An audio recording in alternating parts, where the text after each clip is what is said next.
Hi, welcome to pink square Tamil. வாழ்க்கை முறை காரணமாகவும் உணவு பழக்க வழக்க முறை காரணமாகவும் நம்ம கிட்னி லிவர்லலாம் நச்சு பொருட்கள் படிஞ்சிட்டே இருக்கும்.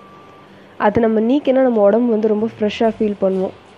நம்ம உள்ளே இருக்க உறுப்புகளை நிறைய செலவும் இல்லாமல் ரொம்ப ஈஸியாக எப்படி சுத்தம் பண்ணுறது அப்படின்னு நம்ம இன்றைக்கி பார்க்க போகிறோம். இது நம்ம வீட்டில் இருக்க கொத்தமல்லியை வச்சு ரொம்ப எளிமையாக பண்ண போகிறோம். ஸோ அது எப்படின்னு நம்ம இப்போ பார்க்கலாம்.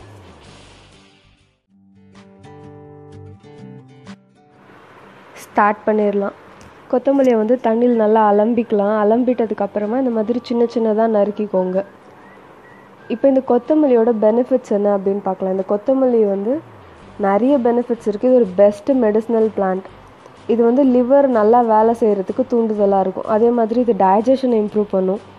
உடம்புல இருக்க பாக்டீரியா மாதிரி இன்ஃபெக்ஷன்ஸை ட்ரீட் பண்ணவும் இது ரொம்ப ஹெல்ப்ஃபுல்லாக இருக்கும்.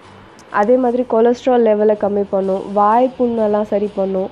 பிளட் சுகரை கம்மி பண்ணுற குணம் கூட இந்த கொத்தமல்லிக்கு இருக்குது.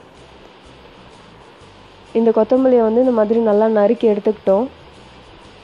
ஸோ இப்போ நம்ம எப்படி இந்த தேநீர் மாதிரி ஒன்று செய்கிறது அப்படின்னு நம்ம பார்க்கலாம்.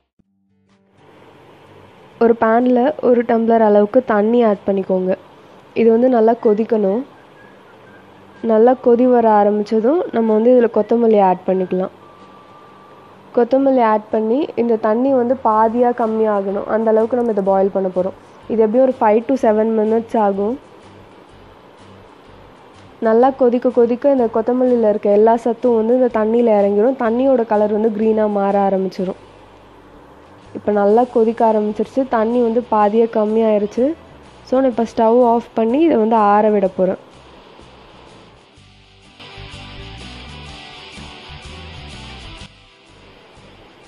இப்போ ஆறிடுச்சு. நம்ம இதை ஃபில்டர் பண்ணிடலாம்.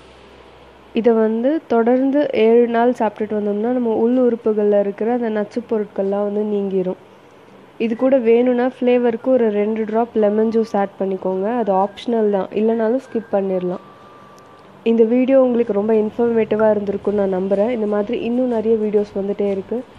இந்த வீடியோ பிடிச்சிருந்தால் லைக் பண்ணுங்கள். ஏதாவது டவுட்ஸ் இருந்தால் கீழே கமெண்ட் பண்ணுங்கள். தேங்க்ஸ் ஃபார் வாட்சிங். பாய்.